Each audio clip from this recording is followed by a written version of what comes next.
Thank you for tuning in to our Unchurched Ministry live stream. I'm your host, Hubbard. And today we're going to deal with uh,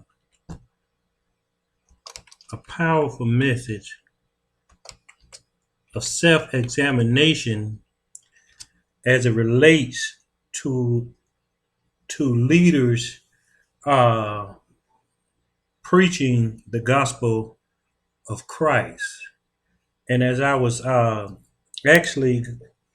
I was laying in my bed, just going over things in my head, God gave me this message because going into 2020, we got to understand that a lot of things that God has been allowing uh, uh, uh, uh, to happen, they have to stop. And one of the things that He has to stop is these leaders uh, who are behind the pulpit, but yet and still they don't understand the nature of how they live their lifestyle. It affects the people around them as well as those called to them. So today's message is going to deal with that, and I must warn you, because he said warn them, Dietrich. I must warn you when you listen to this message, if when it bear witness to something in your spirit as it relates to what you may be in, you may be doing, or what you may try to do it, I'm urging you, don't do it. Okay. So watch this. I didn't say the people that follow me, they're not leaders. This is a message directly at leadership. And see, a lot of times that's one of the things we're going to talk about as leaders. You don't really want a brother Hubbard or somebody like me to come in your house and set the house in order, because it's going to expose who you are as it relates to the people. You know what I'm saying? And that's what's wrong. You got leaders that connected to people, and when they invite somebody in to preach, they always coming in with blessings and bless your leader and don't go against this person. But they never say nothing to deal with their shortcomings. And so as it relates, things they do get swept under the rug, and you got people in the church know what's going on. You get what I'm saying? So we can't sweep this under the rug this year. We got to deal with it. So what we got to understand, what God was revealing in my spirit, he says many leaders have become unteachable and are afraid to admit that they may be wrong in revelation they release, the leadership skills that they are teaching the people, and the traditions they have followed. So what he's saying is a lot of stuff that a lot of y'all doing, when you hear something like me, like somebody like me teach stuff, and it's common sense, and it don't have all the limitations of religion, then you know it's the truth, but then you fall back and still preach what religion has taught you to preach. So what we got to do, God said they're called, but they're flawed. So don't think this is a message of telling a leader how to deal with their sin in a way that you think you still can operate but sin. This is a message to tell you, you got to get in order before you get the house in order.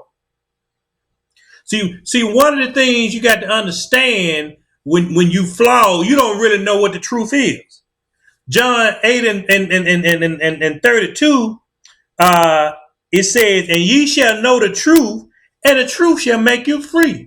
See, when you understand that you're flawed in a certain kind of way, then every time I go to bed, 99% of the time, I might miss it. Before I close my eyes, before I tell the wife good night, before I tell Joey good night, I sit there and I replay every interaction I had with a person, I had with myself, and what I had against obstacles. When I'm replaying it in my mind, I'm trying to see, is this something that is preventing me, watch me now, from getting to that next level in God? Because see, He's not going to take us to the next level when we're still dealing with elementary things. So when you want to deal with your flaws, you got to understand the truth of who you are. Who are you? I was on one of my social media page and I put a thing up there. I don't know what I did with it. It said people got three faces they show. They got the public face, they got the family face, and they got the private face. What are you doing that your family don't know nothing about? Huh? Who you around here screwing in secret?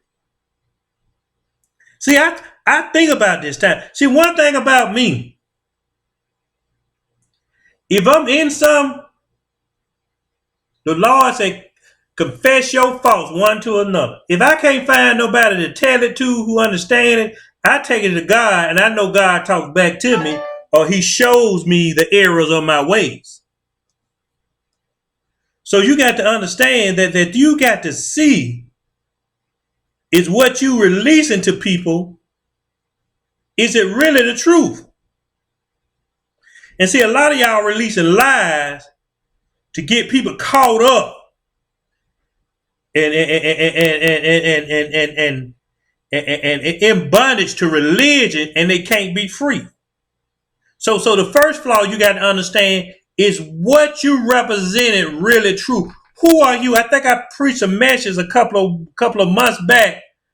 I said it was something to deal with God said, what is the real you?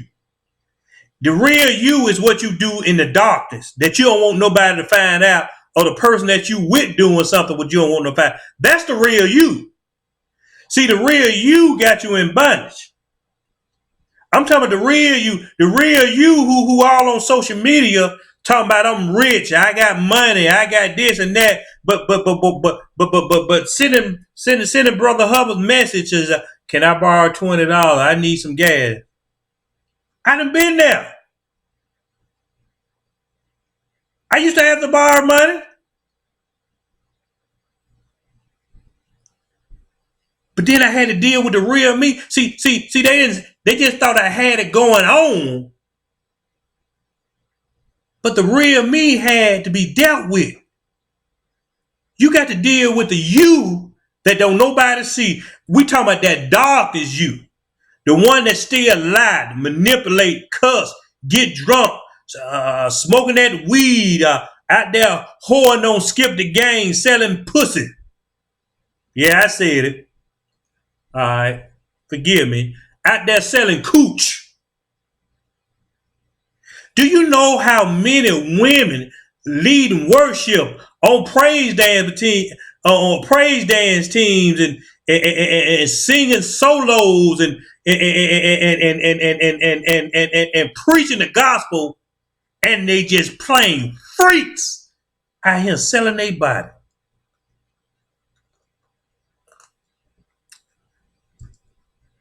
I was out somewhere yesterday.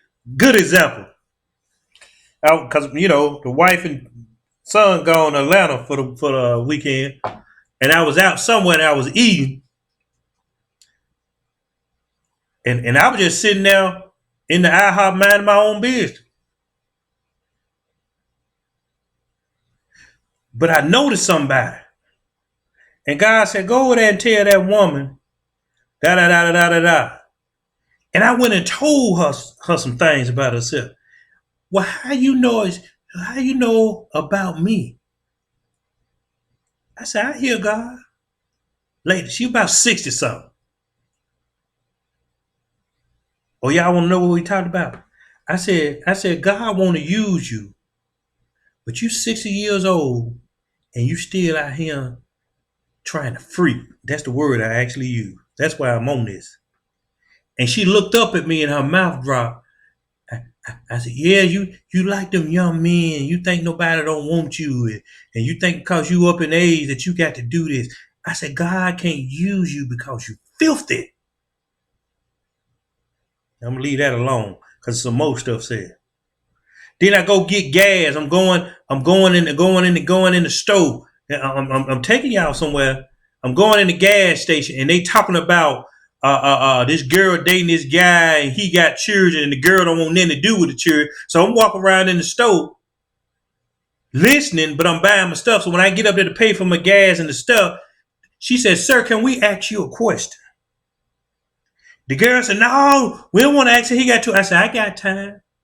Because I did want to say something, but I know not to get him big. She said, what do you think about a person who got children, but they don't want nothing to do with the other person's children, they together?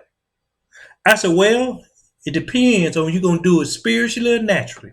Spiritually, it said y'all become one. So that means if you see yourself having a future with this person, then you're going to have to accept them children at some point. I said, but at the same time, I can understand what you're talking about. I said, because when I was coming up and I had my son, when I was dating women, then nobody meet my boy. Because in my head, I already knew I ain't going to be that long. I'm just trying to get here and get a piece of this tail, and I'm going on about my business. I don't want to meet your children. But sometimes, y'all got to know the game. But sometimes, because they taught, if a man good to your children, he going to be good to you. What Brother Hubbard do? Let me go buy some McDonald's. Let me go buy some candy. You know what I'm saying? What y'all like? I put it all in that room and close that door. Now let's go in this room and take care of business. Oh, he buy my children this, he buy my children that. I don't want you or your children. I want between them legs. And see, a lot of y'all out there like that now. These men don't care nothing about your children. They just trying to see what you about in bed. And if it ain't about nothing, they go. Or if it's just something they can get when they can't find nobody else. Next thing you got to understand, who are you preaching to? See, when you flow, your messages go all over the floor. If y'all been following me since I began ministry back in 2006, I talk about whoring. I talk about being in power. I talk about knowing your gift. I talk about don't let your leader limit you. And I talk about understanding the power that you have in God. It's a couple more things I talk about. Those are the 5 major things that you probably heard me say from 2006 all the way up to 2019. Luke 4:18 says, the Spirit of the Lord is upon me, because he hath anointed me to preach the gospel to the poor. He hath sent me to heal the brokenhearted, to preach deliverance to the captives, and recovering of sight to the blind, to set at liberty them that are approved. What y'all don't understand is that a lot of you leaders don't preach to yourself. That's why so much suicide in the pulpit. That's why so much depression in the pulpit, because you flaw within yourself, but you sitting here trying to come up with a word for the people, and you need a word yourself. You brokenhearted. You need deliverance because you in captivity. You can't see who people really is because you focus on your hurt. So now you got people that sitting on pews. All they know is preach, pastor. But they don't know how to harness, is the word I'm going to use this time. They don't know how to harness the power that God got in them. Who you preaching to? See, when I'm on social media, I know a lot of people intimidated about what I say, can't receive what I say, understand what I'm saying as the truth, but can't receive it, because what I preach about it It causes you to think for yourself.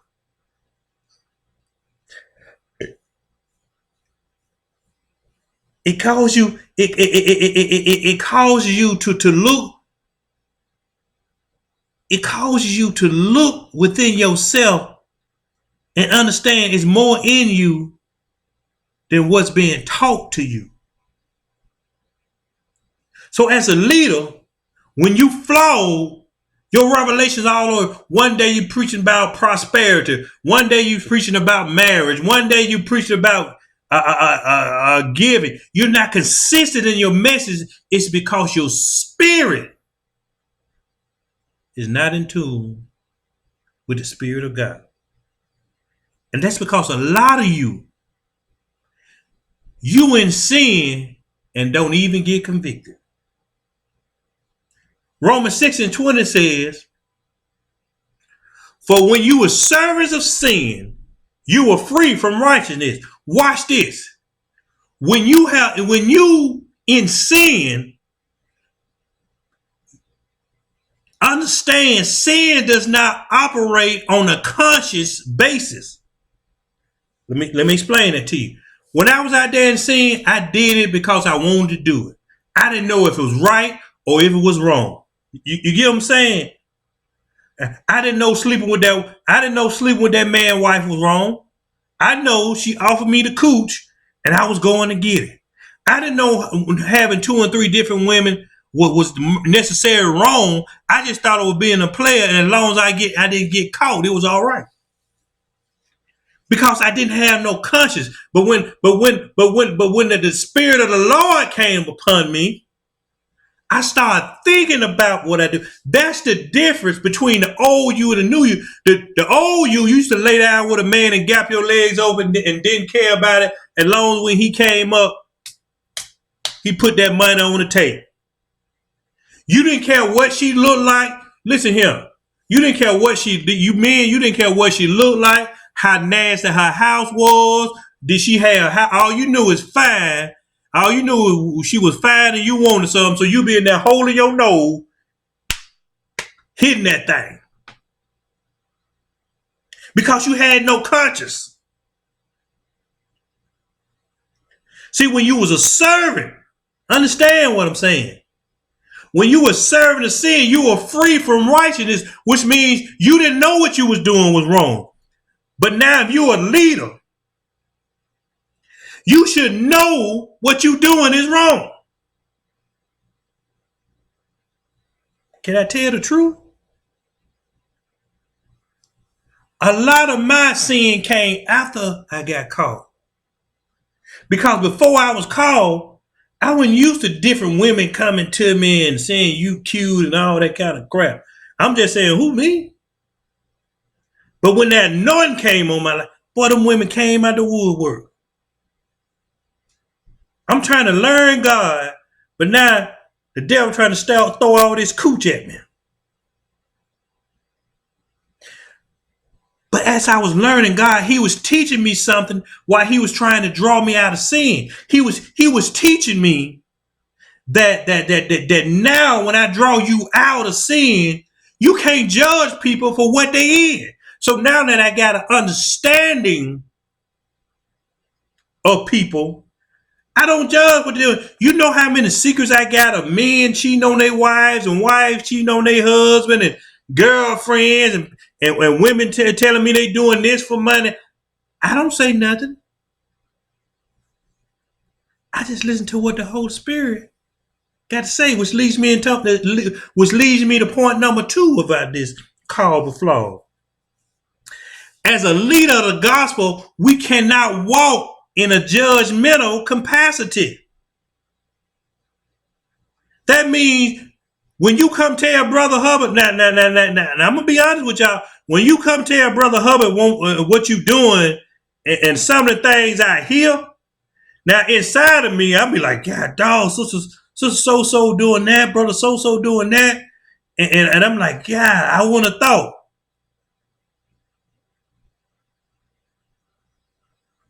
But I can't judge what they do because as God brought me into who he is, I remember what I was, and the Bible tells me I can become that again, so I can't judge what people do. Oh, Kanye ain't saved. Oh, Snoop Dogg ain't saved. They releasing all these gospel. But watch this. Some of us, and I'm gonna use us because we all represent Christ. I should say some of you because I got my shortcomings too. Some of us still ain't saved, and we preaching the gospel.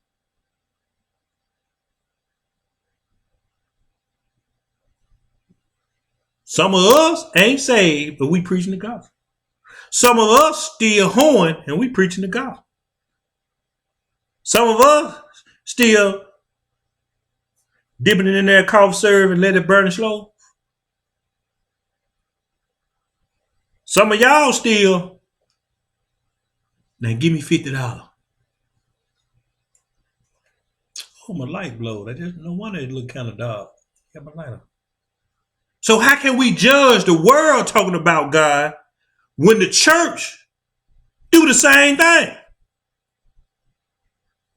All right?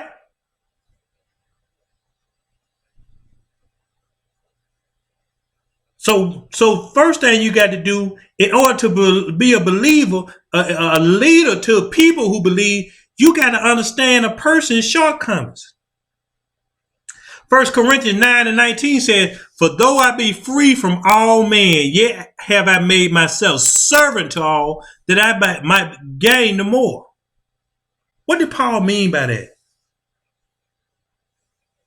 What did Paul really mean by that? That means Paul telling you, I understand who I am in God. I talk to God about what I'm doing wrong. But at the same time, when people know I'm doing wrong, you can't talk about what I'm doing wrong because I'm a servant to you when you doing wrong.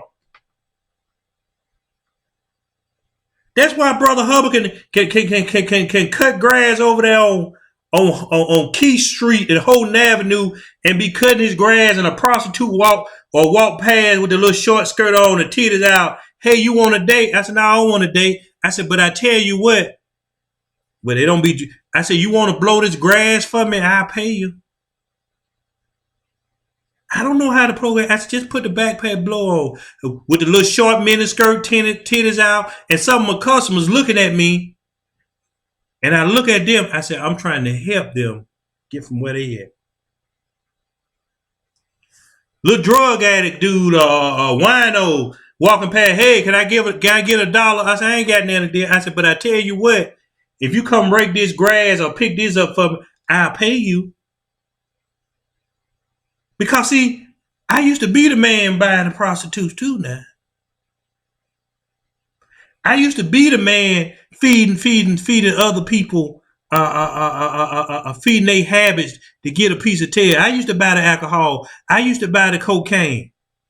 Or if I didn't do it, I gave you the money to do it. See, we got to realize as a leader, you can't judge your congregation. You can't separate your congregation. See, that's the difference between why I understand why God allowed Paul to write this New Testament, because I think like Paul, you come to a place where, okay, I know you hurting, but it's still something in you. See, he said, I made a servant to them all, which means if y'all see me go somewhere preaching that, y'all don't see Brother Hubbard sitting up all the pulpit looking all grandiose and all that. Listen to him. Y'all ought to see what I'm going to preach in my engagement for this year. But I might have this shirt on, a t-shirt, whatever I feel like putting on. Because see, when the gospel is preached, it's not about how you dress. Because we can dress up a pig, you still a pig. It's not about how much jewelry you got on, how laid your hair is, how long your lashes is, your nails, all that. It don't care about what designer you got on. It care about is you bringing them souls to Christ.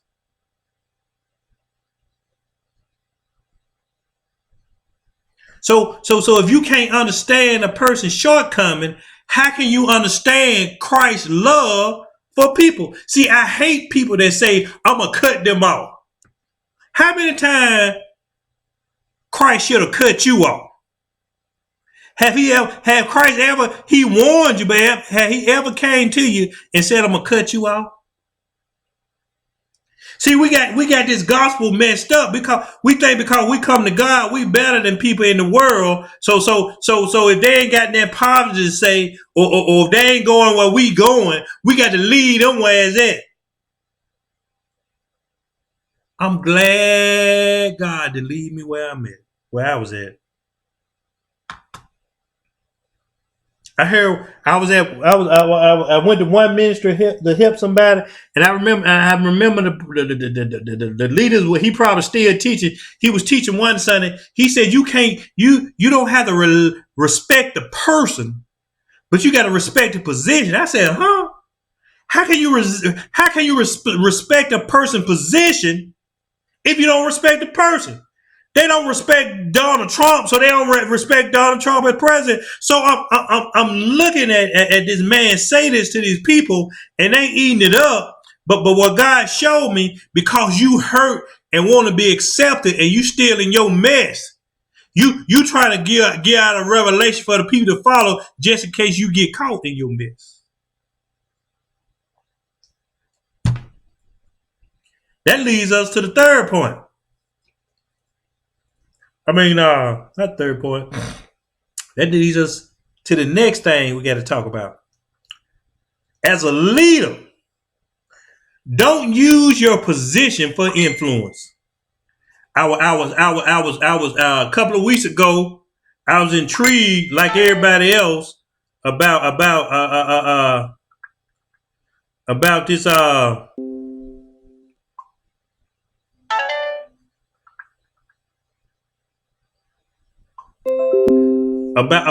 about this person. Y'all hold on. Somebody in a fight. See, watch this. I know this ain't common for a lot of y'all. Y'all put your phones up. But while I'm in the pulpit or while I'm on live stream, I keep my phone because watch this. I try to be like Jesus. I try to be available 24 hours a day. So had I put this on mute, I wouldn't have seen about this fight that these people going through, and I'm just finna say, call the police, and I'll check them on when I get through with this live stream. But that's what a leader do. You got to be available to these people. So now, what I said, don't use your position for influence. Let's go ahead to 1 Peter 2:16. We're gonna use this scripture. It says, as free, and not use your liberty for a cloak of maliciousness, but as the service of God. See, a lot of y'all use y'all call in Christ to screw these women, screw these men, get money, get free stuff. What is it? Because you're a pastor, when you go in the word, go somewhere, the first thing you will want to say, I'm Apostle so-and-so, I'm Pastor so-and-so, or you ought to just bless me. You ain't special because you blessed. I got a scripture for that. We get into it. God gave me what to say. See, I was looking at the video about the pastor eating the cooch video. Yeah, I looked at it. It came across there. Now I'm looking. I ain't a pervert. I'm checking something out. I'm looking for spirits and mindset. But anyway, come to find out, the reason she exposed him is because he's supposed to give her a position in church to sing. I think she's supposed to lead a song and do that if she gave him a piece of tail. He got the tail, but gave somebody else the position. So now she said, let me expose you. How many of y'all around in these churches sleeping for a position? How many of you leaders around here using your position to get a piece of tail? How many of y'all get some fellatio? The Holy Spirit told me to use the real word in the pastor's study. cunnilingus, whatever, fellatio cunnilingus. How many of y'all doing that in study before you go out before you come out that study to preach? You flawed. So now you got to keep them quiet. I remember one day somebody tried to, a couple of years back, somebody tried to blackmail me. I said, tell it. Tell it. One or two things gonna happen. Yeah, I might lose some voices, but I'm gonna gain some voices. But watch this. You a preacher too, so what that say about you? See, when you in your mess, don't go tit for tat.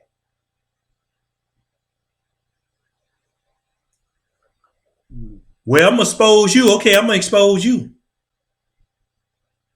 See, and that's what's wrong with a lot of leaders today. You're using your liberty of being called into ministry as a cloak of maliciousness to watch this, to further damage the people's relationship with Christ.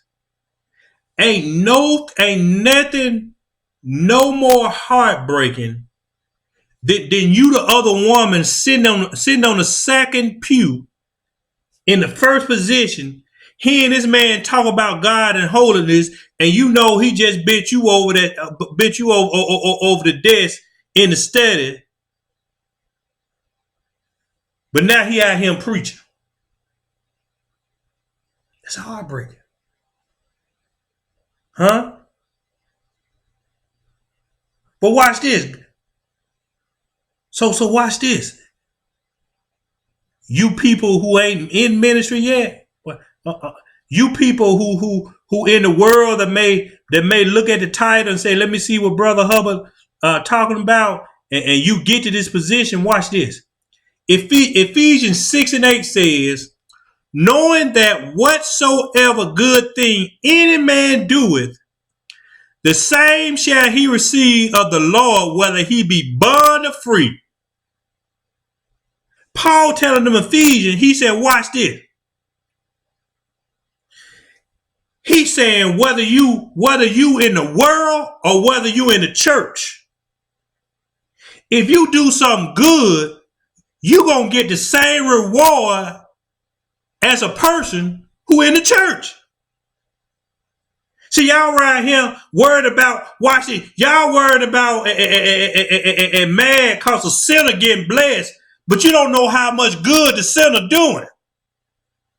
You in church, hearing the word, going every Sunday, paying your tithe, getting offers, getting donations, getting whatever you can. You ain't doing nothing for nobody.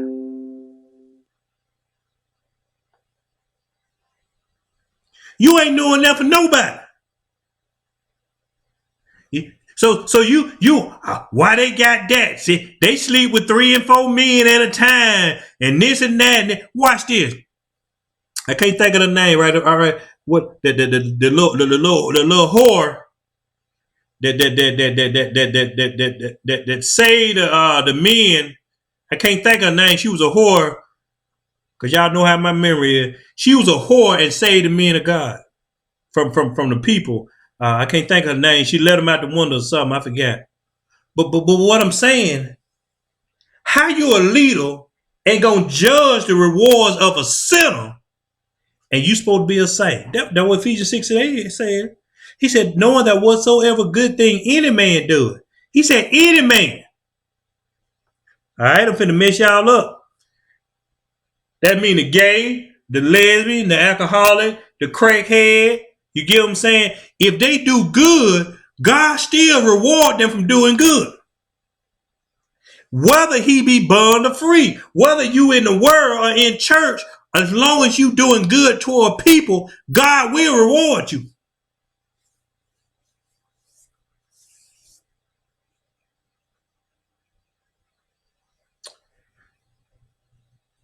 These are the steps. Step 3. This is what we finna bring it home. So you got to understand, as carriers of this gospel, you have a duty of self-accountability. And he said that's why most leaders are flawed, because they don't hold themselves accountable to themselves. Well, Brother Hubbard, I didn't know I was supposed to do it. I'm going to help you out. Because if the Bible tells us that we fall short daily, how can we get behind a pulpit every Sunday and act like we don't do nothing?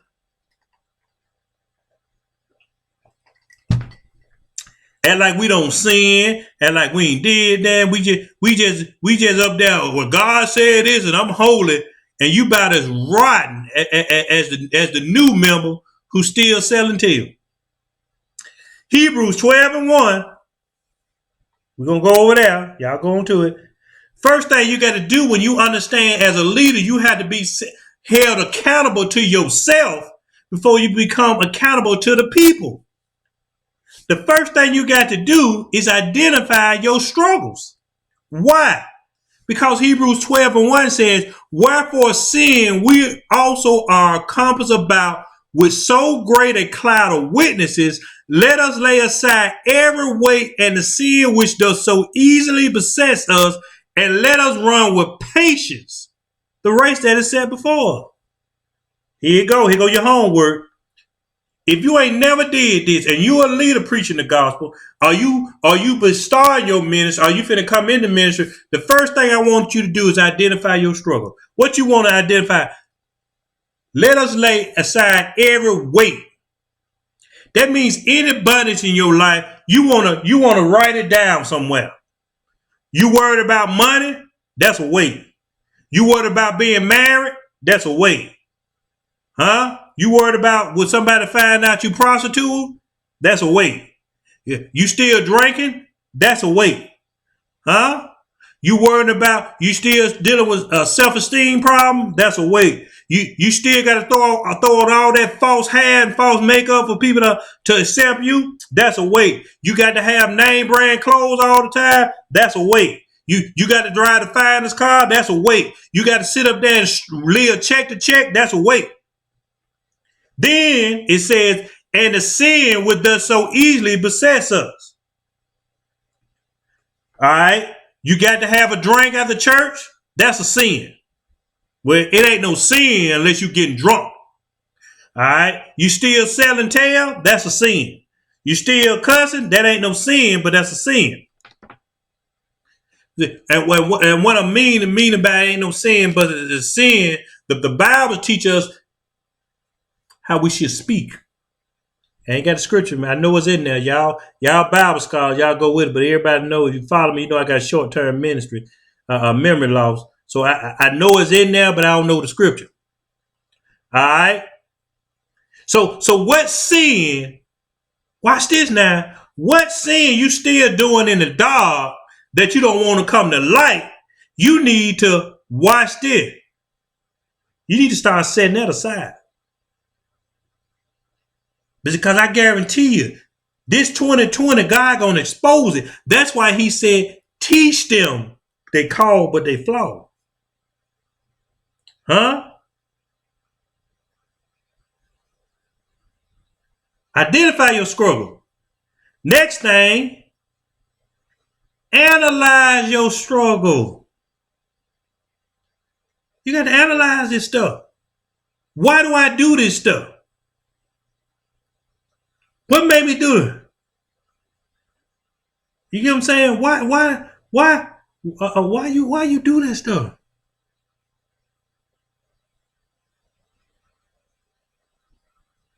You got to sit down and say, now, every time that man called me, I be in bed, but he called me and I just get all moist and wet, and I got to go over there and I got to let him put that thing. Why you got to do that? Watch this. Romans 7:13. Paul talking. He said, what then was then that which is good made death unto me? God forbid, but sin, that it might appear sin, working death in me by that which is good, that sin by the commandment might become exceedingly sinful. Y'all understand that, do you? All right, let me break it down. Let me see. Can I get it to what you're saying? So Paul was saying, I know you, paraphrasing, what it's saying, if you like to screw, God's saying, I know you like to screw. I'm not saying nothing is wrong with screwing. That's why he going to God forbid. But I'm letting you know, if you screwing outside of marriage, then it's sin. And that's the sin that worketh death in me by that which is good. So sex is good. But according to the commandment, sex outside of wedlock is bad. So that's working the death in you. So now that sin may be, the commitment may become a sinless sinful, which now you understanding that it's sinful, you don't want to do it no more. That's what I meant by sin has no consciousness, which means before you came to Christ, or I'm just using me, but before I came to Christ,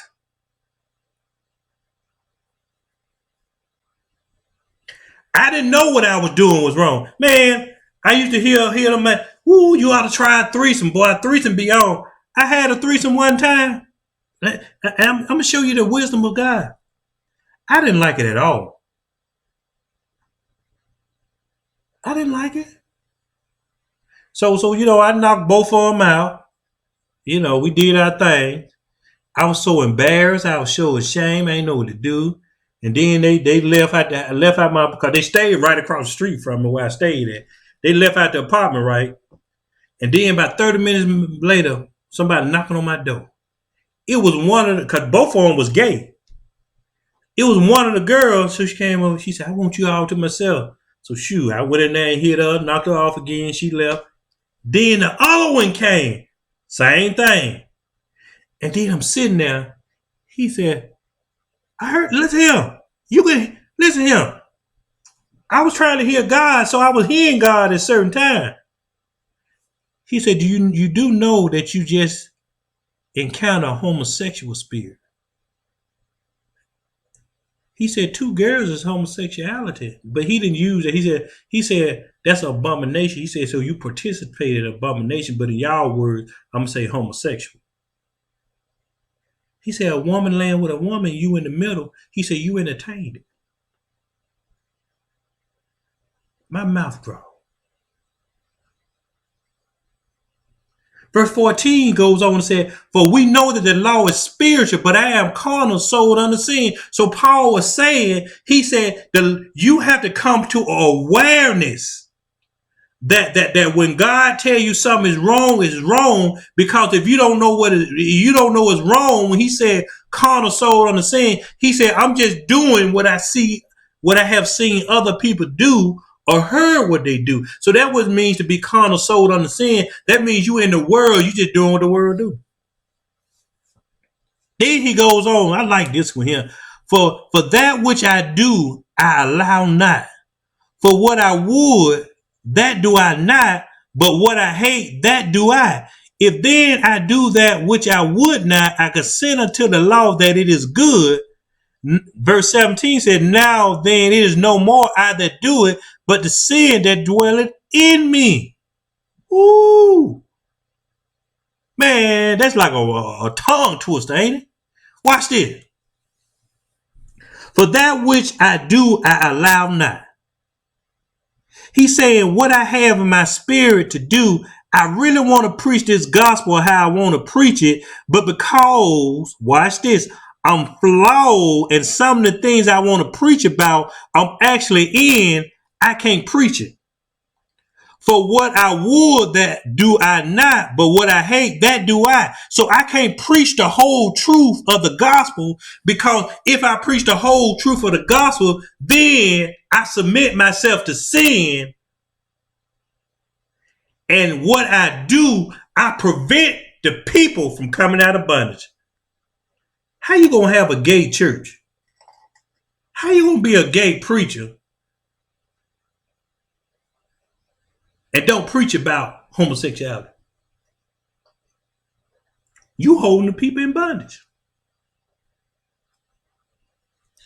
Verse 18 said, for I know that in me, that is my flesh, dwelleth no good thing, for to will is present with me, but how to perform that which is good, I find not. So here Paul was in a predicament of he wanted to preach something, or he wanted to tell them about something, but because it was embedded in him, he didn't have a solution on how to do it. See, what y'all got to realize, everybody got a flaw. I'm finna lose y'all, but hear the revelation. Even Jesus had a flaw. I'm gonna prove it to you. When he was in the garden, Lord, I beg you to take this away from me. What that mean? That means his flaw was that he understood the weight, and for a second, a minute, however long, he couldn't handle the weight. But he asked God to give him power to overcome it. Nevertheless, he took that cup. Next flaw, he on the cross. Father, why hast thou forsaken me? For just a split second, he didn't think God was going to deliver him. That's a flaw, which means he didn't believe for a split second. He didn't believe the word of God. But let your will be done, God. Jesus had a flaw. So when I see these people behind these pulpit preaching like you better than Jesus, I know you got a flaw. Huh? So after you analyze your struggles, after you understand your flaw, the next thing you got to do, you got to weigh your options. I told y'all don't listen to this message. It's going to convict some of you. Hebrews 6:6. What they talking about? Oh, what that says? Because see,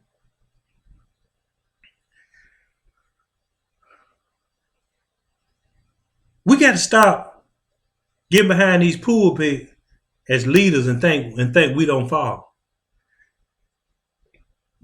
Hebrews 6:6. Watch this.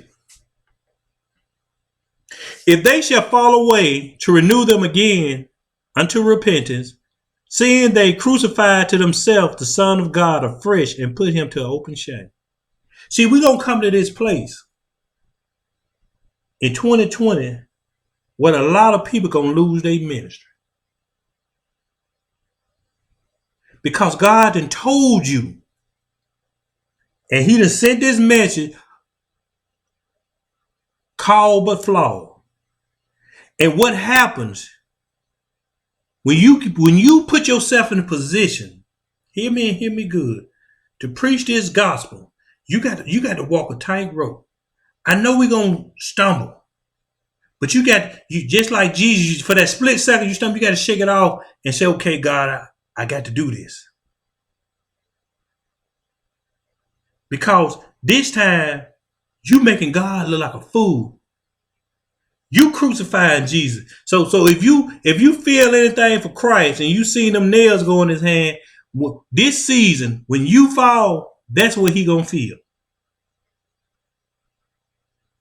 You putting them nails in the hand. You putting the nails in his feet. You putting the thorns on his head. Stop walking around here like you better than everybody else. I got plenty fall. And I talk about mine. I ain't had nothing. Cause listen here, sometimes you expose something, the wife already know, people already know. Cause one thing about me, I just got to be honest. Watch this. Cause this the kicker. Hebrews 10:26 says, for if we sin willfully, after that we have received the knowledge of the truth, there remain no more sacrifices for sin. Y'all think grace and mercy forever. I'm telling you in Hebrews, when you receive a word I don't care if it's from me or anybody you listen to. When you receive the knowledge of truth of what you in, and in your heart it connects, and you know it's the truth. After then, you held accountable for whatever you do. Ain't no more grace and mercy. You gonna have to pay the piper. You gonna have to do what God wants you to do. Listen here. Y'all be blessed. Have a good day.